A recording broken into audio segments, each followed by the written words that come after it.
من كام يوم راجع من الشغل، جيت افتح الباب بتاع البيت، السمارت لوك قال لي باتري امتي. انا راجل لسه ببتدي وبقول يا هادي في قناة عن السمارت هوم والسمارت اوتوميشن، ازاي يحصل فيا كده؟ الموضوع جه على كرامتي بصراحة قوي.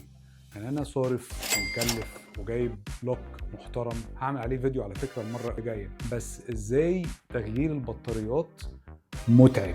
واللي زاد الطين بله بقى زي ما بيقولوا باللغه العربيه، تاني يوم الموشن سنسور اللي في الحمام عملها فيا، بطاريته فضيت، نور طفى، نص الدش، موقف لا اتمناه لألد اعدائي. خلاص هو كده انت بتضحكوا عليا انا؟ قعدت افكر واقول اكيد الموضوع ليه حل يا جماعه. الهدف من السمارت هوم والاوتوميشن ان الحياه تبقى اسهل وابسط، لحد ما لقيت الحل برضه جوه هوم اسيست. موضوع اوتوميشن لطيف لذيذ ووجع ساعه ولا كل ساعه. هات كوبايه قهوه، تعالى اوريك تعمل اوتوميشن دوت ازاي.